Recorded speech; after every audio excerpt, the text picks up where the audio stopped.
Hey guys, let's talk a little bit about ground wires. A lot of different, a lot of different opinions and outlooks about it, and I want to give my opinion. I actually believe it's right. Obviously, everybody believes in themselves or their own way is the right way, and I do believe that the way I do it's right. The way I've been taught's right, and it's the way I teach.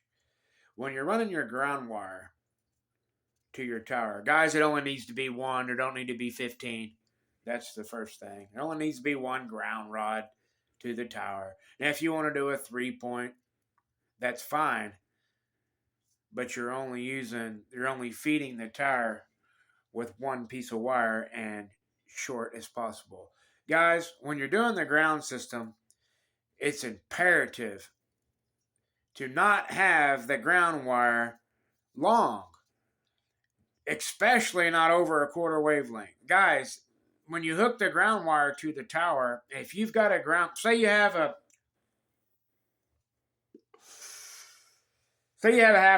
half wavelength antenna up there, and you're set a ground rod, and you run your piece of 6 gauge ground wire, and you run that 6 gauge ground rod. You got the ground rod way away from the tower. Say you had it. Say you had the ground rod 40 foot away from the tower, and you ran that wire all the way over to the tower. Why is that extremely bad? And it doesn't even have to be that far away. Why is that extremely bad? Because when your antenna is radiating, it's a half wavelength antenna.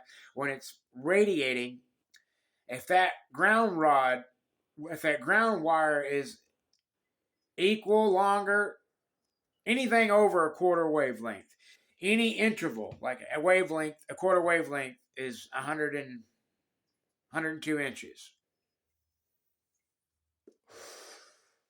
9 foot. So when you take and put a ground wire that's longer or close to that or anything longer than that, it's going to and make the antenna induct or couple the ground wire. In other words, the signal that's being radiated from the antenna, that ground wire is going to radiate. It's going to pick it up. It's going to induct. Some of your signal is going to induct into that ground wire.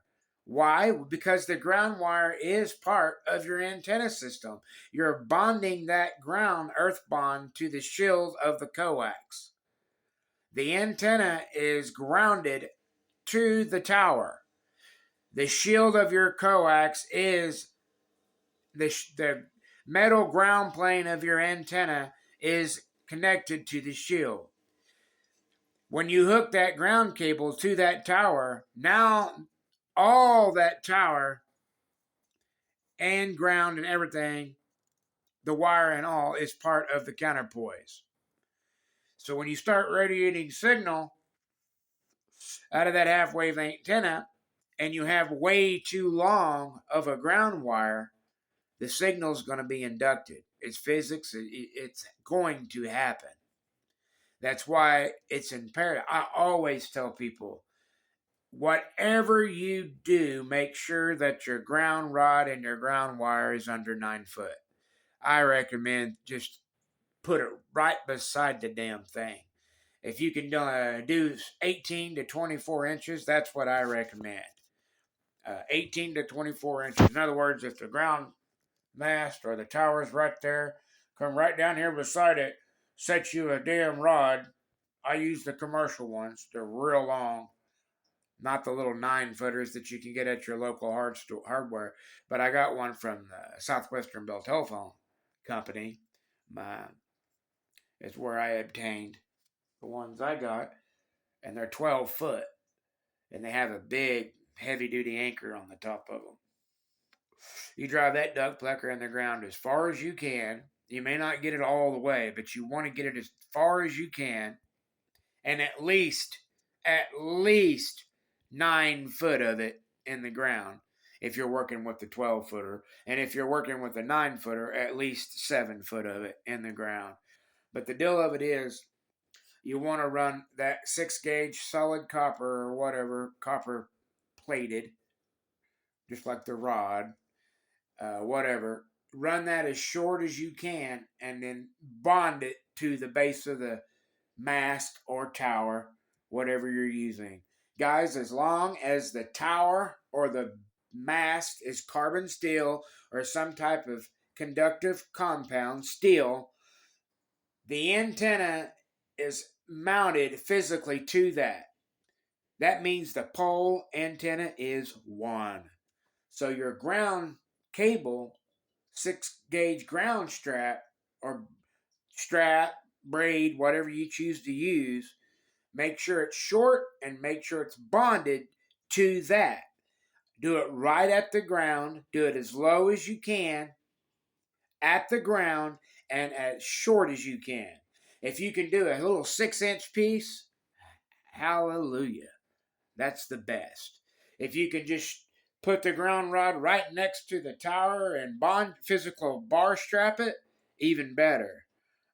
Physically, uh, you know, the whole idea is you're wanting to earth that tire because you don't want the tire obviously in the ground because it rusts, rot, and it's going to eat away and fall over. Otherwise, we would just put our towers in the ground. Well, we can't do that for multiple different reasons. But a lot of guys will take multiple rods and drive in the ground, and that's okay because the runs that are between them are very short, uh, and they're isolated from the fact that they're one physical giant length or one length that the antenna is going to try to in a couple. Uh, the guys that don't believe this or don't understand the theory, uh, look up ground coupling or antenna inductive ground coupling or any of that right there, and you can learn a lot about it. But it's a fact. It's real common in communications, all sorts of communications. It's imperative. Uh, Quarter wavelength or shorter, man. You want it under that. Uh, Anything else? Oh, a lot of guys will run. They'll run a damn ground rod in the ground. They'll have a steel mast or a big steel tower going all the way up to the antenna.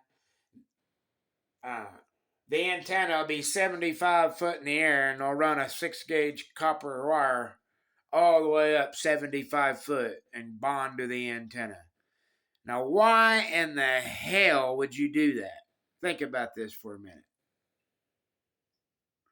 The antenna is bonded to the tower. Bond the tower. Bond the tower.